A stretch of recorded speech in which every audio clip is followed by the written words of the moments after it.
hal ini. 1. Seorang hamba hendaknya tidak berharap kecuali kepada Allah Subhanahu wa Ta'ala. 2. Seorang hamba hendaknya hanya takut akan dosa-dosanya. 3. Seorang yang bodoh hendaknya tidak merasa malu untuk bertanya. 4. Seorang yang berilmu ketika ditanya tentang sebuah persoalan dan tidak mengetahui jawabannya, hendaknya tidak malu untuk mengatakan, Allah Subhanahu wa Ta'ala yang Maha Mengetahui. 5. Bagi iman, sabar ibarat kepala sebuah tubuh, sehingga tidak sempurna iman seseorang yang tidak memiliki kesabaran. Asy-Syahid Sayyidina Hasan Syababul Jannah radhiyallahu anhu.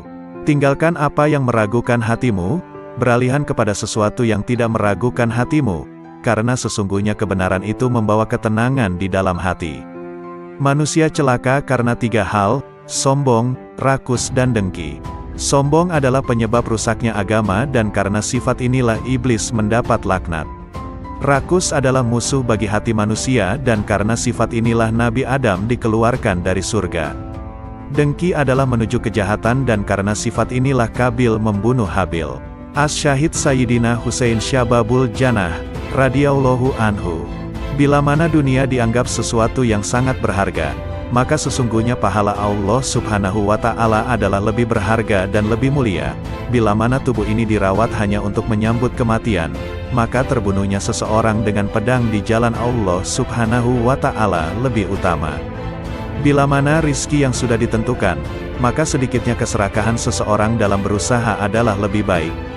Bila mana harta benda dihimpun hanya untuk ditinggalkan, maka apa gunanya seorang pelit terhadap sesuatu yang pasti ia tinggalkan.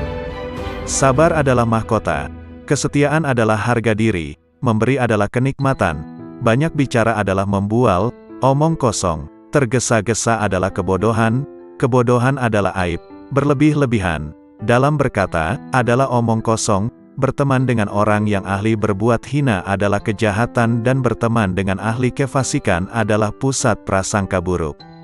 Bila mana dirimu digigit oleh kekejaman massa, maka janganlah kamu mengadu kepada manusia. Dan janganlah kamu meminta selain kepada Allah Tuhan yang Maha Penolong, yang Maha Tahu dan yang Maha Benar. Karena seandainya kamu hidup dan kamu telah berkeliling dari belahan barat sampai ke belahan timur, maka tentu kamu tidak menemukan seorang pun yang mampu membuat orang lain bahagia atau sengsara. Syekh Al-Imam Ibrahim bin Adham radhiyallahu anhu. 10 pesan Ibrahim bin Adham. 1. Kalian mengenal Allah tetapi kalian tidak menunaikan haknya. 2. Kalian mengaku mencintai Rasul-Nya, tetapi kalian meninggalkan sunnahnya. 3. Kalian membaca Al-Quran, tetapi kalian tidak mengamalkan isinya. 4. Kalian banyak diberi nikmat karunia, akan tetapi kalian tidak mensyukurinya. 5. Kalian mengatakan bahwa setan adalah musuh, tetapi kalian justru mengikuti langkahnya.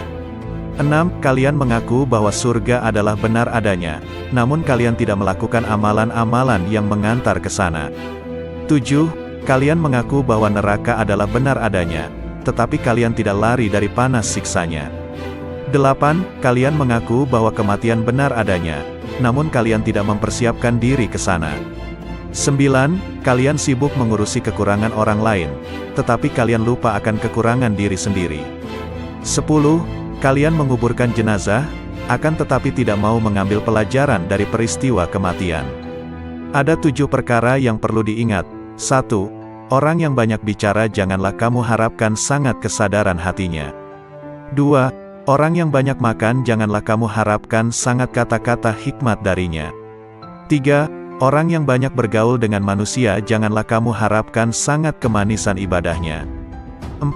Orang yang cinta kepada dunia janganlah kamu harapkan sangat husnul hatimahnya. 5. Orang yang memilih berkawan dengan orang yang zalim janganlah kamu harapkan sangat kelurusan agamanya. 6. Orang yang mencari keridhaan manusia janganlah harapkan sangat akan keridhaan Allah Subhanahu wa Ta'ala daripadanya. Sayyidina Al-Imam Ali Zainal Abidin As-Sajjad radhiyallahu anhu. Wahai nafsu, hentikanlah kecondonganmu kepada dunia dan kecenderungan untuk meramaikannya. Tidaklah engkau menjadikan sebagai pelajaran terhadap para pendahulumu yang telah ditelan bumi serta para sahabatmu yang telah membuatmu bersedih karena kepergiannya. Demikian juga kawan-kawanmu yang telah berpindah ke dalam tanah. Mereka sekarang telah berada di dalam perut bumi, di balik permukaannya, kebaikan-kebaikan mereka ikut lebur menyatu di dalamnya. Sudah berapa banyak manusia-manusia yang telah dibinasakan oleh kekejaman masa dari abad ke abad, serta beberapa banyak manusia-manusia yang telah dirusak oleh bumi dengan bencana-bencananya, lalu mereka ditenggelamkan di dalam gumpalan tanahnya, dari berbagai jenis manusia yang pernah engkau ajak bergaul dan kemudian mereka kamu antarkan ke dalam kuburnya. Betapa banyak manusia yang telah ditipu oleh dunia dari mereka yang justru mendiaminya, dan betapa banyak manusia yang telah dibanting oleh dunia dari mereka yang justru menempatinya. Lalu dunia itu tidak mau mengangkatnya lagi dari keterpelesetannya, tidak menyelamatkannya dari kebinasaannya, tidak menyembuhkan dari kepedihannya, tidak membebaskannya dari penyakitnya, dan tidak melepaskannya dari penderitaannya. Amal yang paling utama di sisi Allah Subhanahu wa Ta'ala adalah sesuatu yang dilakukan menurut sunnah Rasulullah Sallallahu Alaihi Wasallam. Orang-orang yang menjadi pimpinan para manusia adalah orang-orang yang bermurah hati dan bertakwa, sedangkan di akhirat nanti, yang mulia adalah orang-orang ahli agama, ahli keutamaan dan orang ahli ilmu yang bertakwa, karena sesungguhnya ulama adalah ahli waris para nabi. Sayyidina Al-Imam Muhammad Al-Baqir, radhiyallahu anhu. Sesungguhnya petir dapat menyambar seorang mukmin atau bukan, tetapi tak akan menyambar orang yang berzikir. Wahai putraku, hindarilah sifat malas dan bosan, karena keduanya merupakan kunci keburukan. Sesungguhnya jika engkau malas, tidak akan banyak melaksanakan kewajiban. Jika engkau bosan, tak akan tahan dalam menunaikan kewajiban. Seburuk-buruknya seorang teman itu adalah seseorang yang hanya menemanimu ketika kamu kaya dan meninggalkanmu ketika kamu miskin. Jika engkau menginginkan suatu kenikmatan dapat terus engkau nikmati, perbanyaklah mensyukurinya. Jika engkau merasa rizki lambat datang, perbanyaklah istighfar. Jika engkau ditimpa kesedihan, perbanyaklah membaca la haula wala quwata illa billah. Jika engkau takut, ucapkanlah hasbunallah wa ni'mal wakil. Jika engkau kagum terhadap sesuatu, ucapkanlah Masya Allah, la quwata illa billah. Jika engkau dikhianati, bacalah wa ufawidu amri ilallah, innallaha basirun bil ibad. Jika engkau ditimpa kesumpekan, ucapkanlah la ilaha illa anta subhanaka inni kuntu minas zalimin. Sayyidina Al-Imam Ja'far As-Shadiq, Amudusi Saraf, radhiyallahu anhu. Keseimbangan tobat dan ibadah akan menimbulkan perilaku yang baik yang mendapat ridho dari Allah Subhanahu wa Ta'ala. Sebab dengan tobat kita akan menyadari akan semua kesalahan yang pernah kita lakukan, dan dengan tobat pula dapat meningkatkan amal ibadah kita kepada Allah Subhanahu wa Ta'ala. Sesuai sabda Rasulullah, apabila Allah menghendaki seseorang menjadi baik, maka Dia membuatnya menyadari akan kesalahan-kesalahannya. Tiada bekal yang lebih utama daripada takwa, tiada sesuatu yang lebih baik daripada diam, tiada musuh yang lebih berbahaya daripada kebodohan, tiada penyakit yang lebih parah daripada berbohong. Jika engkau mendengar suatu kalimat dari seorang muslim, maka bawalah kalimat itu pada sebaik-baiknya tempat yang engkau temui.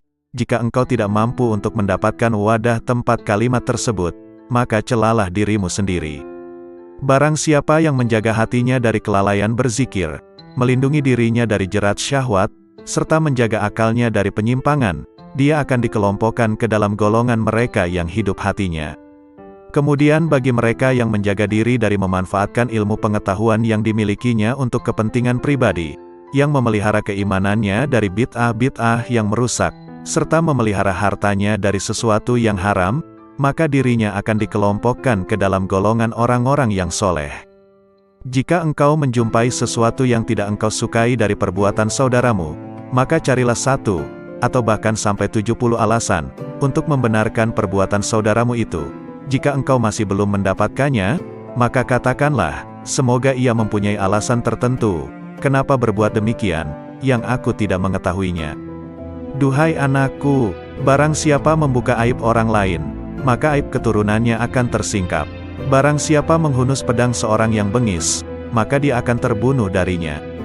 Barang siapa menggali lubang untuk mencelakakan saudaranya, maka dia sendiri yang akan terjerumus ke dalamnya.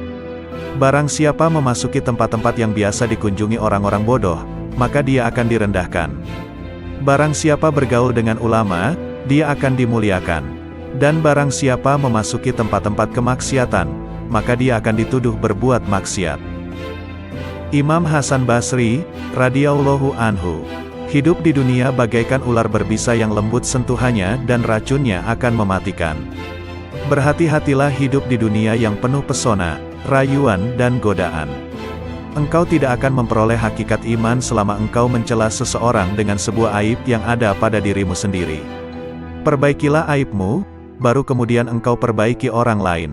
Setiap kau perbaiki satu aibmu, maka akan tampak aib lain yang harus kau perbaiki. Akhirnya kau sibuk memperbaiki dirimu sendiri. Dan sesungguhnya hamba yang paling dicintai Allah Subhanahu wa Ta'ala adalah dia yang sibuk memperbaiki dirinya sendiri. Sepanjang sejarah kehidupan manusia, tidak ada hari seperti hari kiamat, hari di mana aib terbuka dan mata menangis. Orang zuhud itu mempunyai 3 syarat. 1. Sedikit sekali menggemari dunia, sederhana dalam menggunakan segala miliknya, menerima apa yang ada, juga tidak merisaukan segala sesuatu yang tidak ada, akan tetapi giat dalam bekerja, karena bekerja adalah mencari rizki, sedangkan mencari rizki, suatu kewajiban. 2. Pujian dan celaan adalah hal yang sama, tidak bergembira bila mendapat pujian, juga tidak bersedih jika mendapat celaan atau hinaan. 3. Mengutamakan ridho Allah Subhanahu wa Ta'ala daripada ridho manusia atau merasa tenteram jiwanya bersama Allah Subhanahu wa Ta'ala dan merasa bahagia sebab dapat mentaati semua tuntutannya. Imam Muhammad Asy-Syafi'i, radhiyallahu anhu, cintailah orang soleh, karena mereka memiliki kesolehannya. Cintailah Nabi Muhammad sallallahu alaihi wasallam, karena dia kekasih Allah Subhanahu wa Ta'ala, dan cintailah Allah Subhanahu wa Ta'ala, karena dia kecintaan Nabi dan orang soleh. Dunia adalah tempat yang licin dan menggelincirkan, rumah yang hina, bangunan-bangunannya akan runtuh, penghuninya akan beralih ke kuburan, perpisahan dengannya adalah sesuatu keniscayaan, kekayaan di dunia sewaktu-waktu bisa berubah menjadi kemiskinan, bermegah-megahan adalah suatu kerugian, maka memohonlah perlindungan Allah Subhanahu wa Ta'ala, terimalah dengan hati yang lapang segala karunia-Nya. Jangan terpesona dengan kehidupanmu di dunia sehingga meninggalkan kehidupan akhirat. Ketahuilah, sesungguhnya hidupmu di dunia akan sirna, dindingnya juga miring dan hancur, maka perbanyaklah perbuatan baik dan janganlah terlalu banyak berangan-angan.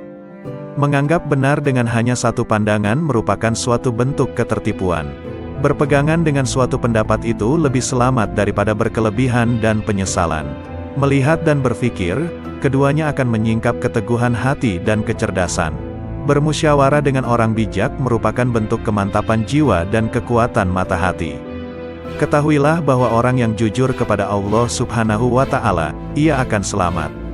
Barang siapa yang bersemangat dengan agamanya, ia pun akan selamat dari kerusakan, dan barang siapa yang berlaku zuhud dengan urusan dunianya, niscaya kelak pahala Allah Subhanahu wa Ta'ala akan nampak indah di matanya. Tujuan dari ilmu adalah mengamalkannya, maka ilmu yang hakiki adalah yang terefleksikan dalam kehidupannya, bukannya yang bertengger di kepala.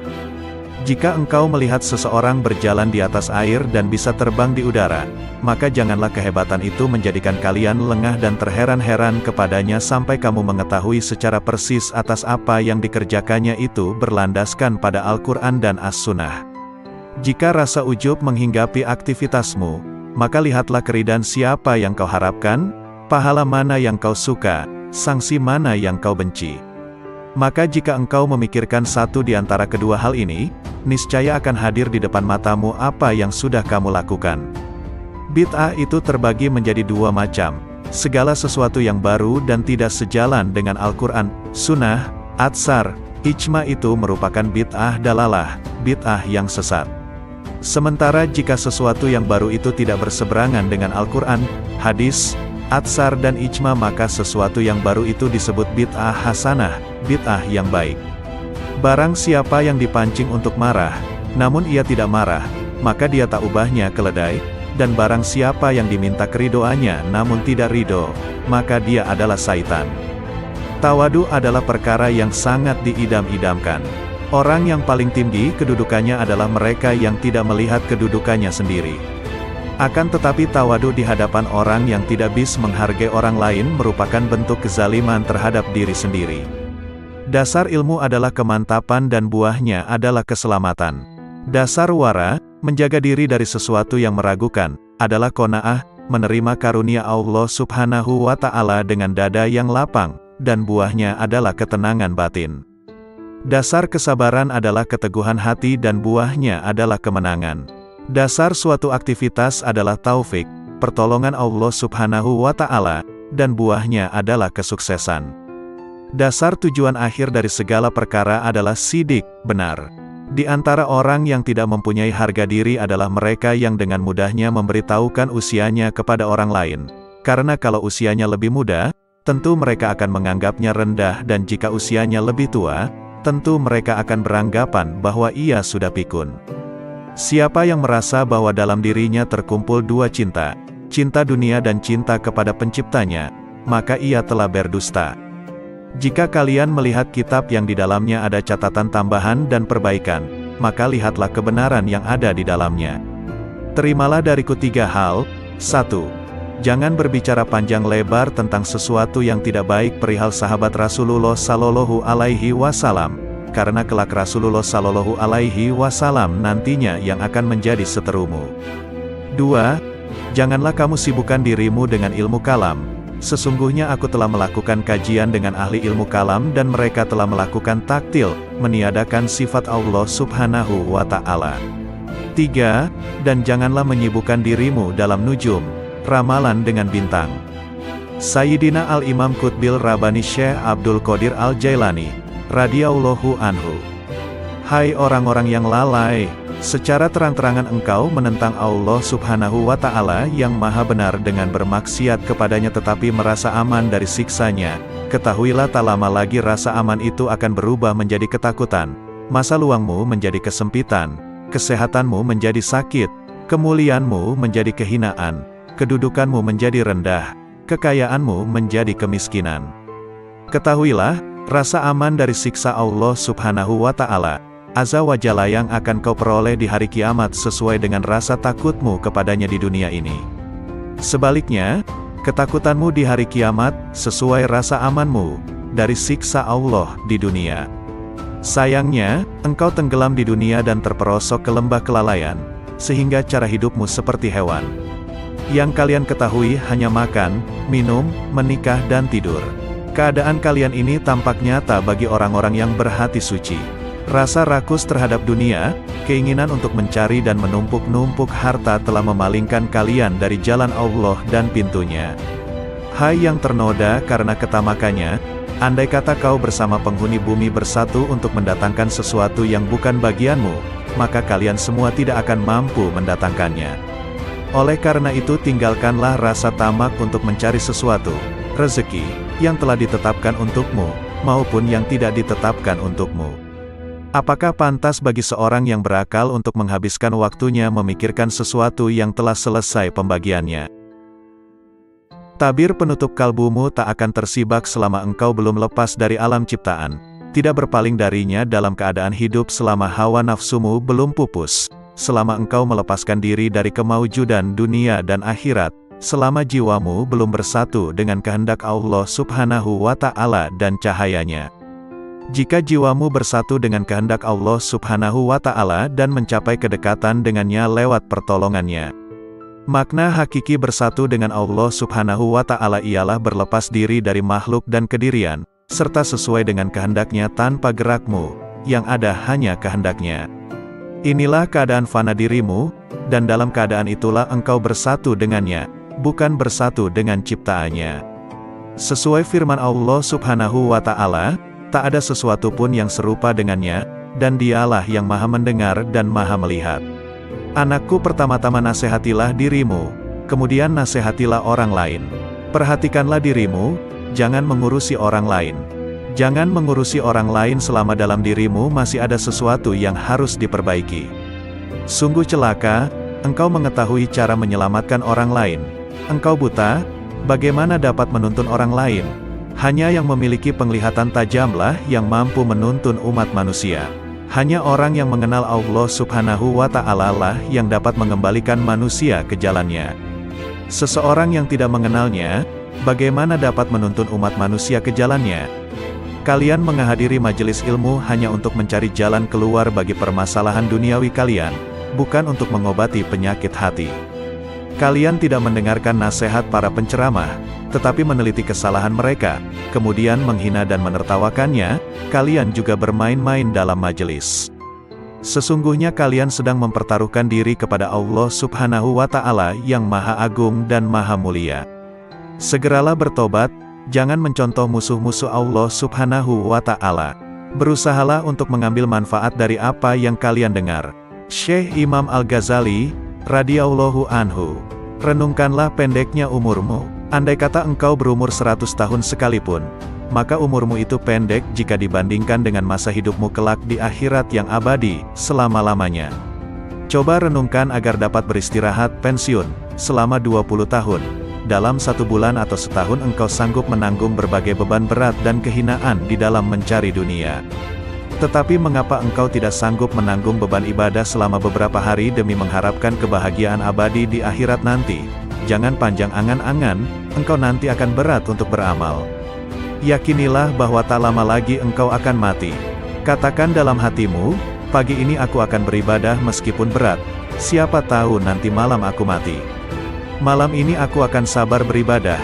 Siapa tahu besok aku mati. Sebab, kematian tidak datang pada waktu, keadaan dan tahun tertentu, yang jelas pasti ia datang. Oleh karena itu, mempersiapkan diri menyambut kedatangan maut lebih utama daripada mempersiapkan diri menyambut dunia. Bukankah kau menyadari betapa pendek hidupmu di dunia? Bukankah bisa jadi ajalmu hanya tersisa 1 tarikan dan hembusan nafas atau 1 hari? Setiap hari lakukanlah hal ini dan paksakan dirimu untuk sabar beribadah kepada Allah Subhanahu wa Ta'ala.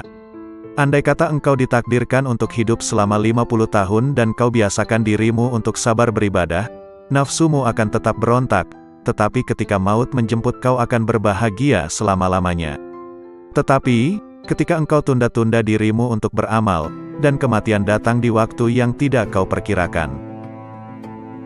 Kehidupan seorang muslim tidak dapat dicapai dengan sempurna, kecuali mengikuti jalan Allah yang dilalui secara bertahap.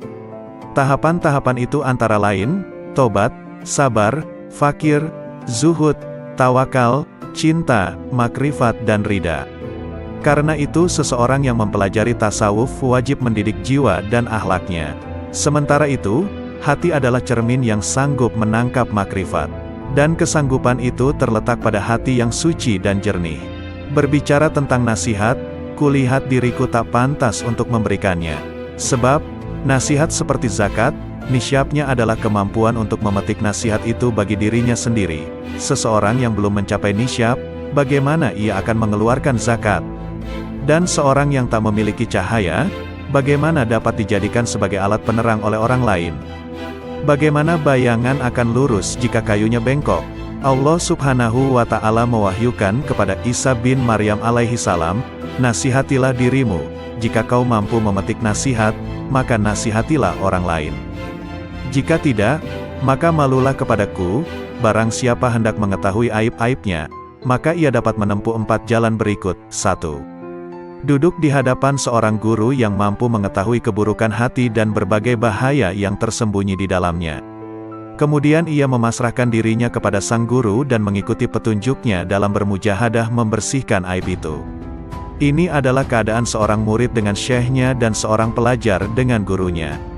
Sang guru akan menunjukkan aib-aibnya dan cara pengobatannya, tapi di zaman ini guru semacam ini langka.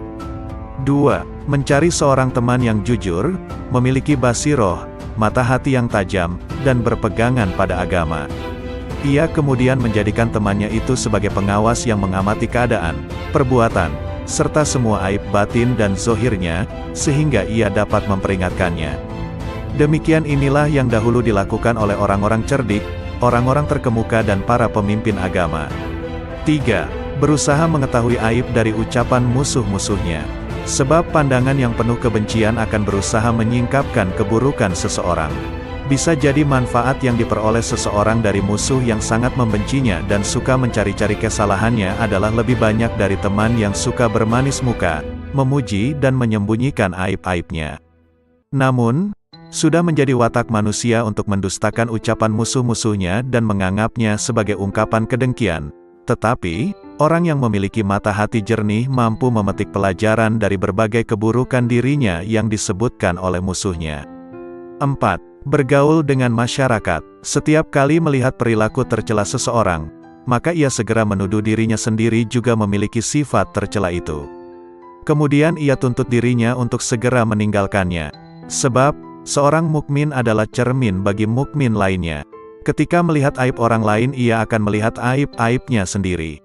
Sangat jauh jika bermaksud memaknai sehat atau kenyang tanpa mengalami sendiri rasa sehat atau kenyang. Mengalami mabuk lebih jelas daripada hanya mendengar tentang arti mabuk, meskipun yang mengalaminya mungkin belum pernah mendengar teori mabuk. Maka mengetahui arti dan syarat-syarat zuhud tidak sama dengan bersifat zuhud. Kehidupan seorang muslim tidak dapat dicapai dengan sempurna, kecuali mengikuti jalan Allah Subhanahu wa Ta'ala yang dilalui secara bertahap. Tahapan-tahapan itu antara lain, tobat, sabar, fakir, zuhud, tawakal, cinta, makrifat dan ridha. Karena itu seseorang yang mempelajari tasawuf wajib mendidik jiwa dan akhlaknya. Sementara itu, hati adalah cermin yang sanggup menangkap makrifat. Dan kesanggupan itu terletak pada hati yang suci dan jernih. Sayyidina Al-Imam Syekh Abu Hasan Ali Asy-Syadzili, radhiyallahu anhu. Jika kasyaf bertentangan dengan Al-Quran dan Sunnah, tinggalkanlah kasyaf dan berpeganglah pada Al-Quran dan Sunnah. Katakan pada dirimu sesungguhnya Allah Subhanahu wa Ta'ala menjamin keselamatan saya dalam kitabnya dan sunnah rasulnya dari kesalahan, bukan dari kasyaf, ilham, maupun musyahadah sebelum mencari kebenarannya dalam Al-Quran dan sunnah terlebih dahulu. Jika engkau menginginkan bagian dari anugerah para wali, berpalinglah dari manusia kecuali dia menunjukkanmu kepada Allah Subhanahu wa Ta'ala dengan cara yang benar dan tidak bertentangan dengan Al-Quran dan sunnah. Manakala zikir terasa berat di lisanmu, sementara pintu kontemplasi tertutup, ketahuilah bahwa hal itu semata-mata karena dosa-dosamu atau kemunafikan dalam hatimu. Tak ada jalan bagimu, kecuali bertaubat, memperbaiki diri, hanya menggantungkan diri kepada Allah Subhanahu wa Ta'ala dan ikhlas beragama. Ketuklah pintu zikir dengan hasrat dan sikap sangat membutuhkan kepada Allah Subhanahu wa Ta'ala melalui kontemplasi, menjauhkan diri segala hal selain Allah Subhanahu wa Ta'ala.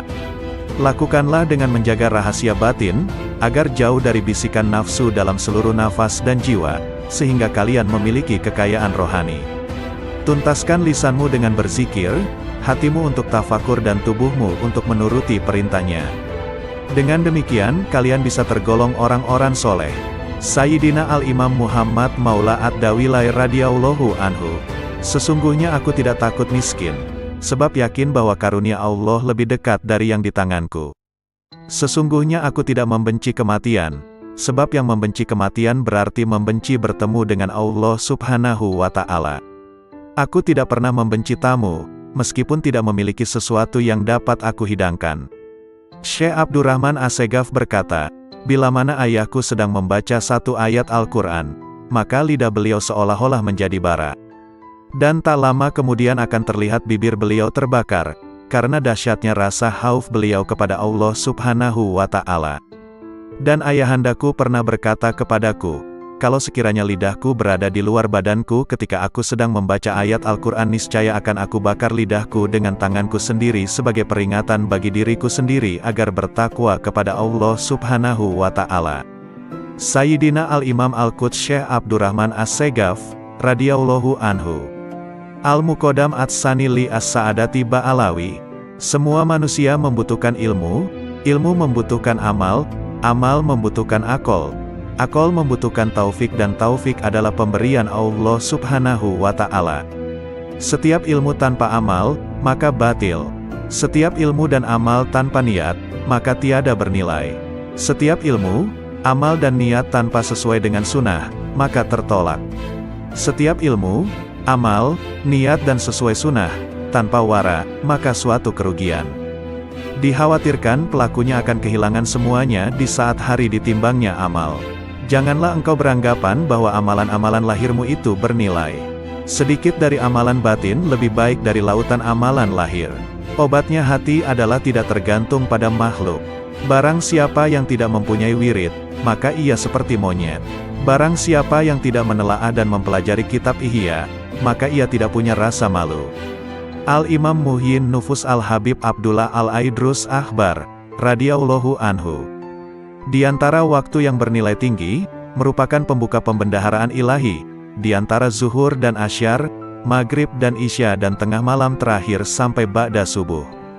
Sumber segala kebaikan dan pangkal segala kedudukan dan keberkahan akan dicapai melalui ingat mati, kubur dan bangkai.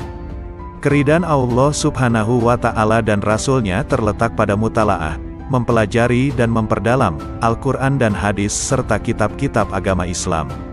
Meninggalkan dan menjauhi ghibah adalah raja atas dirinya, menjauhi naimah, mengadu domba, adalah ratu dirinya, baik sangka kepada orang lain adalah wilayah dirinya, duduk bercampur dalam majelis zikir adalah keterbukaan hatinya.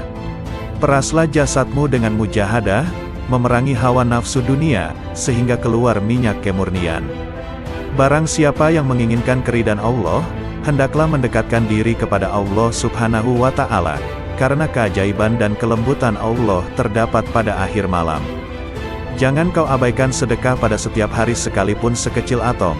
Perbanyaklah baca Al-Quran setiap siang dan malam hari. Ciri-ciri orang yang bahagia adalah mendapatkan taufik dalam hidupnya, banyak ilmu dan amal serta baik perangai maupun tingkah lakunya. Orang yang berakal adalah yang diam, tidak bicara sembarangan. Orang yang takut pada Allah Subhanahu wa Ta'ala adalah orang yang banyak sedih, merasa bersalah. Orang yang roja, mengharap ridho Allah Subhanahu wa Ta'ala, adalah orang yang banyak melakukan ibadah. Orang yang mulia adalah yang bersungguh-sungguh dalam kebaikan dan ridho Allah Subhanahu wa Ta'ala yang didambakan hidupnya. Orang yang bertaubat adalah yang menyesali perbuatannya, menjauhi pendengaran yang tidak bermanfaat, dan mendekatkan diri kepada Allah Subhanahu wa Ta'ala. Al-Imam Qutbil Irfan Al-Habib Ali As-Sakran, radhiyallahu anhu. Barang siapa memiliki hubungan dengan orang-orang yang telah meninggal dunia dengan terbiasa menghadiahkan pahala membaca Al-Quran, zikir, doa, sedekah dan ibadah lainnya, maka kelak di kubur dia tidak akan merasa kesepian. Bahkan setelah meninggal dunia dia akan merasa senang. Dia seperti orang yang berkunjung ke rumah teman yang pandai menghibur dan selalu memuliakannya. Saudaraku, jangan tinggalkan satupun sunnah dan adab yang terdapat dalam syariat, tanpa uzur, alasan yang benar. Sebab, Abdullah bin Mubarak radhiyallahu anhu berkata, barang siapa meremehkan adab, akibatnya dia akan meninggalkan sunnah. Dan barang siapa meremehkan sunnah, akibatnya dia akan meninggalkan yang wajib, akibatnya dia tidak akan memperoleh makrifat. Rasulullah Shallallahu Alaihi Wasallam bersabda, maksiat merupakan utusan, kurir, kekufuran. Memandang remeh hal-hal yang makruh akan mendorong seseorang untuk berbuat yang haram dan meremehkan yang haram akan mendorong seseorang untuk kufur. Oleh karena itu, wahai saudaraku, dengan berlandaskan sunnah dan hukum-hukum syariat, biasakan dirimu untuk menentang dan tidak mengikuti keinginan nafsu. Curahkanlah semua tenagamu untuk berjuang mendapatkan keridhaan Allah Subhanahu wa Ta'ala dan kesuksesan di hari esok. Al-Imam Qutbil Anfas Al-Habib Umar Al-Ettas, radhiyallahu anhu. Sumber-sumber ilmu tidak akan berkurang sedikit pun dari generasi terkemudian, akan tetapi pada umumnya mereka datang dengan membawa wadah yang bocor, sehingga tidak memperoleh ilmu kecuali sedikit. Sebagian orang yang datang dengan membawa bejana yang dapat mencukupi dalam waktu sebulan, ada juga yang mencukupinya hanya 8 hari, ada juga yang hanya mencukupinya sehari, tetapi ada juga yang dapat mencukupinya sepanjang hidupnya. Dulu di antara manusia ada yang datang membawa pelita lengkap dengan minyak dengan koreknya, yakni dengan persiapan yang lengkap, sehingga gurunya dapat menyalakan. Tetapi kini banyak di antara mereka yang datang kepada gurunya, tetapi mereka tidak membawa apapun yang gurunya dapat menyalakan. Hendaknya orang-orang yang menghendaki keselamatan akhirat meninggalkan tidurnya, demi untuk mendapatkan siraman rahmat di malam hari. Hendaknya kalian senantiasa menghadirkan hati kalian kepada Allah Subhanahu wa Ta'ala dan hendaknya kalian bertawakal kepadanya sepenuh hati, sebab Allah Subhanahu wa Ta'ala mengetahui dimanapun kalian berada. Alangkah entengnya musibah dalam agama menurut kalian, padahal kalian tidak pernah menyatakan belasungkawa andai kata aku terlambat sholat berjamaah. Bila waktu sholat telah tiba, tinggalkanlah semua kegiatanmu, sebab Allah Subhanahu wa Ta'ala lebih pantas diperhatikan daripada yang lain. Janganlah terlalu peduli dengan dunia dan penghuninya dan janganlah merasa iri pula dengan pakaian atau makanan yang dimiliki oleh penghuninya. Yang dikatakan orang baik adalah seorang yang telah melewati pintu surga sampai masuk ke dalamnya. Perbanyaklah membaca istighfar dan alhamdulillah sebanyak mungkin setelah membaca maulud. Perbanyaklah baca istighfar dan solawat, karena keduanya adalah sebaik-baik zikir yang dapat menolong kesulitan di masa kini. Perhatikan kebiasaan baik yang engkau inginkan, wafat dalam kebiasaan itu, karena itu tetaplah dalam kebiasaan itu, dan perhatikanlah kebiasaan buruk yang engkau tidak inginkan wafat dalam kebiasaan seperti itu, karena itu jauhilah kebiasaan itu. Tentang sabda Rasulullah Shallallahu Alaihi Wasallam, seseorang ada kalanya beramal kebajikan-kebajikan sampai antara ia dengan surga hanya tinggal sejengkal, tetapi dalam ketentuan ilahi, ia ditetapkan sebagai penghuni neraka, sehingga ia melakukan perbuatan-perbuatan amal penghuni neraka, sampai ia masuk neraka. Seseorang ada kalanya beramal kejahatan-kejahatan sampai antara ia dengan neraka hanya tinggal sejengkal, tetapi dalam ketetapan ilahi, ia ditetapkan sebagai calon penghuni surga, maka ia beramal penghuni surga, sampai ia masuk surga. Pendapat Habib Umar Al-Atta tentang sabda Nabi Shallallahu Alaihi Wasallam di atas. Seseorang yang selalu mengerjakan amalan ahli surga, kebanyakannya akan masuk ke dalam surga, sebab perbuatan lahiriah adalah lambang perbuatan batiniah. Jika ia masuk ke dalam neraka, maka hal itu jarang sekali. Hal itu seperti orang yang jatuh dari tempat yang tidak terlalu tinggi. Tentunya orang itu tidak akan berbahaya. Demikian pula seorang yang melakukan amal-amal ahli neraka, kebanyakannya ia akan masuk ke dalam neraka, tetapi jika ia masuk ke dalam surga, maka hal itu jarang sekali terjadi. Hal itu seperti orang yang jatuh dari puncak gunung, kebanyakan akan wafat. Al-Imam Qutbil Irsyad wal Bilad Al-Habib Abdullah Al-Haddad, radhiyallahu anhu. Sesungguhnya aku tidak ingin bercakap-cakap dengan masyarakat, aku juga tidak menyukai pembicaraan mereka, dan tidak peduli kepada siapapun dari mereka. Sudah menjadi tabiat dan watakku bahwa aku tidak menyukai kemegahan dan kemasyhuran. Aku lebih suka berkelana di gurun Sahara. Itulah keinginanku, itulah yang kudambakan. Namun, aku menahan diri tidak melaksanakan keinginanku agar masyarakat dapat mengambil manfaat dariku. Ketahuilah, amal yang bernilai tinggi adalah amal yang dianggap kecil dan dipandang remeh oleh nafsu. Adapun amal yang dipandang mulia dan bernilai oleh nafsu, pahalanya dapat sirna, baik karena pelakunya, amalnya itu sendiri ataupun karena orang lain yang berada sekitarnya. Di zaman ini kita harus berhati-hati, sebab zaman ini adalah zaman syubhat. Para ulama menyatakan, tidak sepatutnya seorang yang berilmu bingung membedakan yang baik dan buruk. Sebab, kebaikan dan keburukan adalah dua hal yang sangat jelas. Setiap orang dapat membedakannya. Seorang berilmu ketika harus memilih satu di antara dua kebaikan atau dua keburukan, maka dia akan memilih kebaikan yang terbaik dan meninggalkan keburukan yang terburuk. Ikut langkah-langkah ulama salaf, ulama terdahulu, akan membuahkan kebaikan yang amat besar, walaupun si pengikut bukan tergolong ahli batin. Tetapi jika ia serasikan langkahnya dengan ulama salaf, maka ia akan mendapatkan seperti apa yang didapat oleh mereka para salaf solihin. Jika satu zaman itu rusak, maka wajiblah bagi mereka yang hidup di zaman itu, untuk mengikuti jejak langkah ulama salaf solihin. Jika tidak mampu menyamakan diri dengan mereka dalam setiap langkah, paling tidak hampir menyamai mereka, sebab setiap orang dalam kehidupan itu harus memiliki panutan, imam. Sedang orang yang tidak memiliki panutan, imam, maka panutannya adalah setan. Seorang murid, pencari jalan menuju Allah, tidak boleh menyakiti hati gurunya karena belajar dan ilmunya tidak akan diberi berkah. Ada kalanya seseorang murid, Pencari jalan menuju Allah, diuji dengan kemiskinan, kepapaan dan kesempitan dalam kehidupan.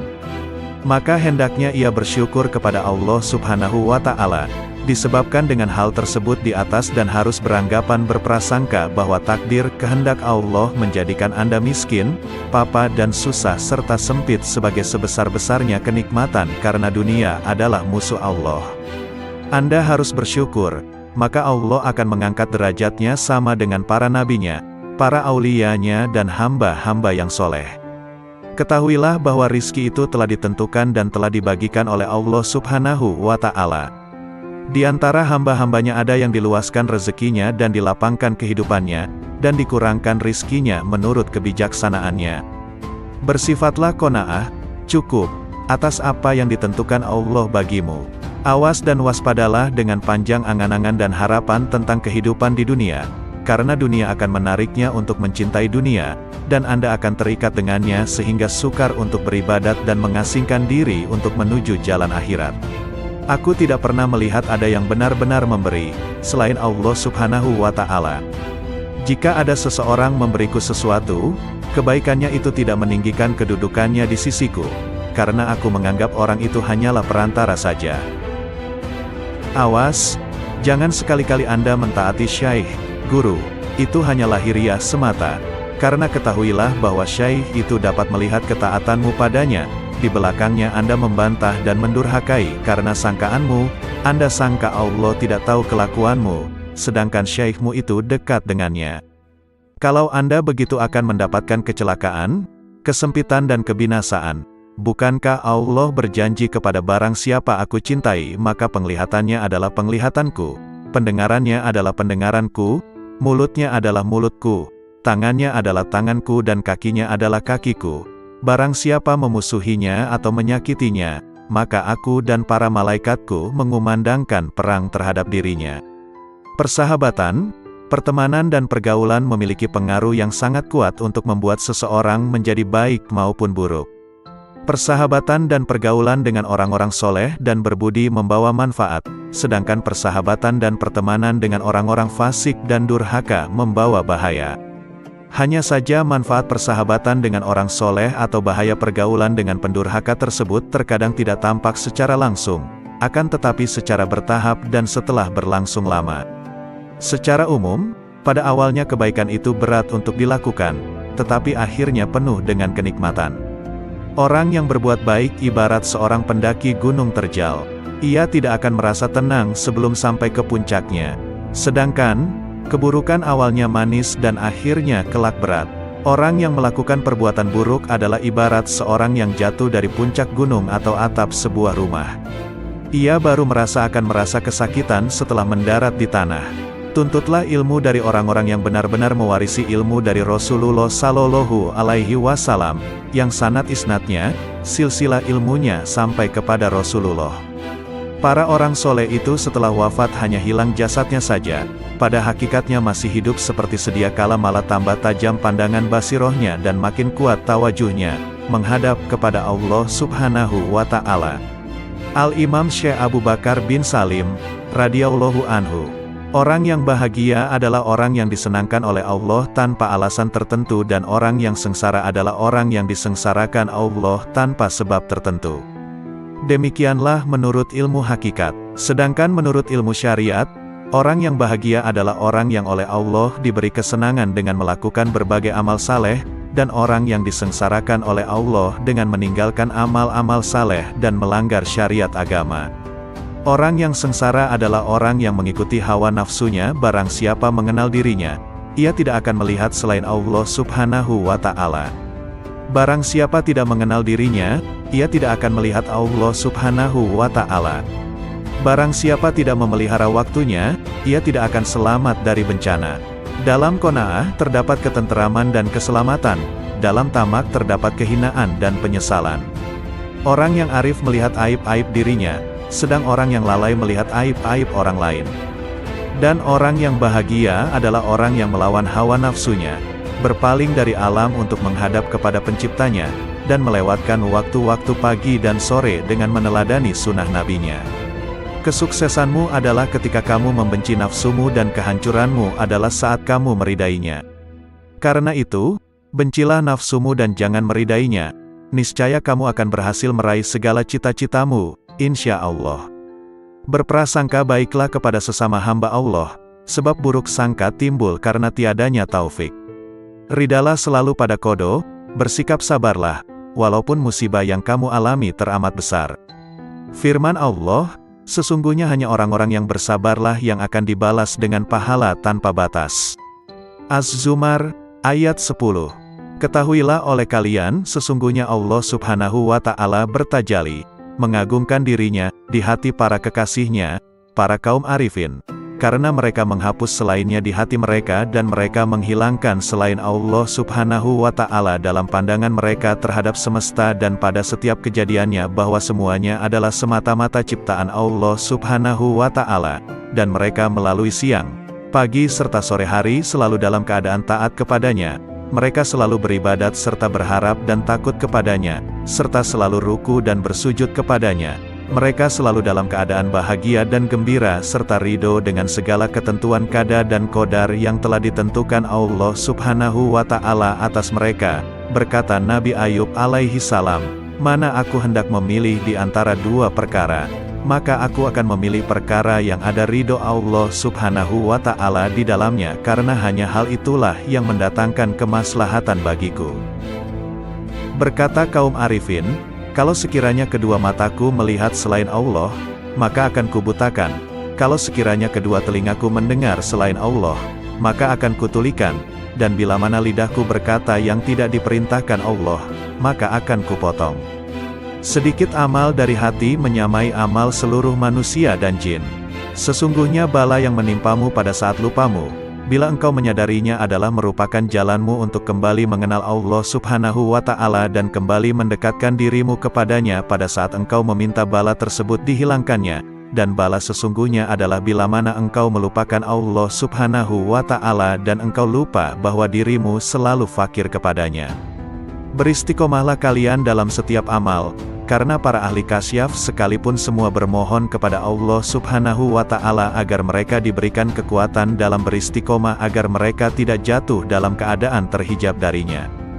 Ketahuilah oleh kalian, makrifat kepada Allah Subhanahu wa Ta'ala adalah dengan kejelasan dan bukan dengan tersamar, dan bila mana seorang hamba diberinya makrifat kepadanya, maka ia pasti akan melihat semua amal yang dicintai oleh Rasulullah Sallallahu Alaihi Wasallam. Imam Ibnu Atta, radhiyallahu anhu, "Jika sebelumnya kau sedikit melakukan salat dan puasa sunnah, maka perbaikilah kekuranganmu dengan banyak bersalawat kepada Rasulullah Sallallahu Alaihi Wasallam. Andai kata sepanjang hidupmu engkau melakukan segala jenis ketaatan dan kemudian Allah Subhanahu wa Ta'ala bersalawat kepadamu sekali saja, maka satu solawat Allah ini akan mengalahkan semua amalmu itu. Sebab, engkau bersalawat kepada Rasulullah sesuai dengan kekuatanmu, sedangkan Allah Subhanahu wa Ta'ala bersalawat kepadamu sesuai dengan kebesarannya. Ini jika Allah Subhanahu wa Ta'ala bersalawat kepadamu sekali, lalu bagaimana jika Allah Subhanahu wa Ta'ala membalas setiap solawatmu dengan 10 solawat sebagaimana yang disebutkan dalam sebuah hadis sahih? Betapa indah hidup ini jika kau isi dengan ketaatan kepada Allah Subhanahu wa Ta'ala, dengan berzikir kepadanya dan bersalawat kepada Rasulullah Sallallahu Alaihi Wasallam. Orang yang menggunakan masa sehatnya untuk bermaksiat kepada Allah Subhanahu wa Ta'ala, adalah seperti seorang anak yang mendapat warisan dari ayahnya sebesar 1000 dinar, kemudian ia gunakan semua uang itu untuk membeli ular dan kalajengking yang sangat berbisa yang kemudian mengelilingi dan menggigitnya. Bukankah ular dan kalajengking tersebut akan membunuhnya? Kamu gunakan masa sehatmu untuk bermaksiat kepada Allah Subhanahu wa Ta'ala, maka nilaimu adalah seperti burung pemakan bangkai yang terbang berkeliling mencari bangkai, dimanapun ia dapatkan, maka ia segera mendarat. Jadilah seperti tawon, kecil tapi memiliki cita-cita yang mulia.